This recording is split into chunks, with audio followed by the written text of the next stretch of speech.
After ng 4 na oras na biyahe, sa wakas nakarating na rin tayo dito sa Villa Elisa, Botolan, Zambales. Pagdating nga ay may stop lang na nag-confirm ng booking namin that day at pinapasok na rin kami. Radyo ko lang po. Sige. Ma'am, meron pong kata-English na galing siya.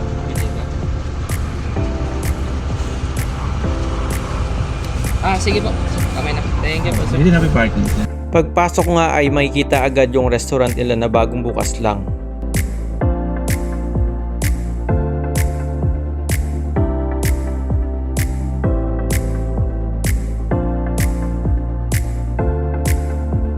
At pagpasok sa loob, may stop din na magsasabi kung saang villa tayo.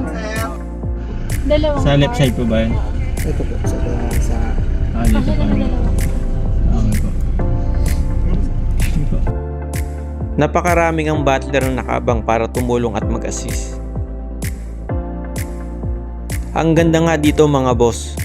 Ang peaceful ng lugar, marerelax ka talaga at walang masyadong tao. Dito kami sa Mountain View Villa na may sarili ding parking space. Pagka-park nga ay binaba ko na muna mga gamit sa loob ng villa.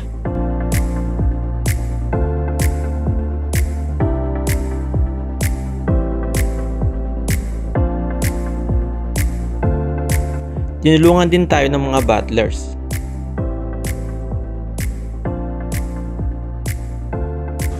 Pagkatapos pumunta na kami ni Mrs. sa beach area para maabutan ng sunset at magpicture na rin. Late na kasi kaming nakadating, mga 5 PM siguro kaya bukas na lang kami mag-swimming. Ang ganda ng beach area nila mga boss. Daming pwedeng maupuan para mag-chill with your families and friends with sunset view pa.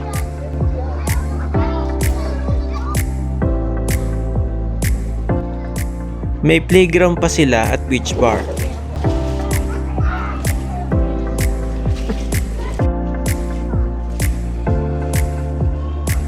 Ito nga pala yung mas malaking villa nila sa harap ng beach na good for 28 packs with infinity pool na. Mag soul searching muna ako dito mga boss.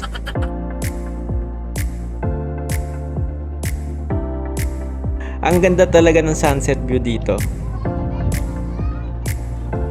Bumalik na kami ni Mrs. sa may villa area namin para maglakad-lakad at mamasyal.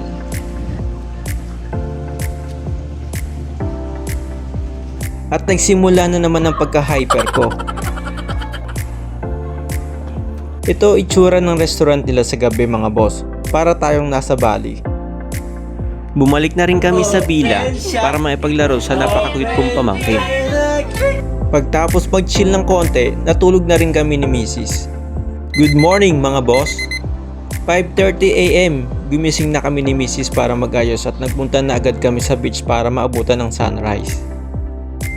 Ito nga mga boss, nakaka-good vibes talaga kapag ganito lagi ang view tuwing umaga. Dito na kaya ako tumira. Sakto wala pang tao pagpunta namin ni Mrs. May pa-gym pa sila dito mga boss. Kaya naisipan ko muna mag-workout muna sandali para maganda abs natin sa picture.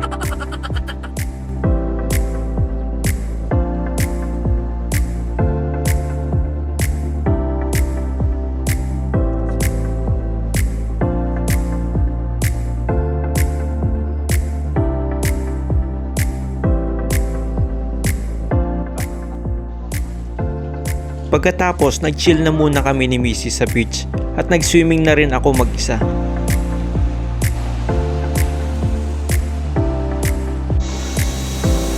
Tinuloy ko na yung pag-swimming dito sa pool villa dahil dun lang kaya ni Mrs.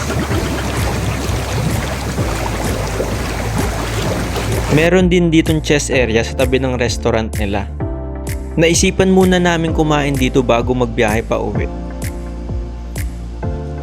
After few minutes of waiting, andito na nga ang mga in-order namin at mukhang masarap.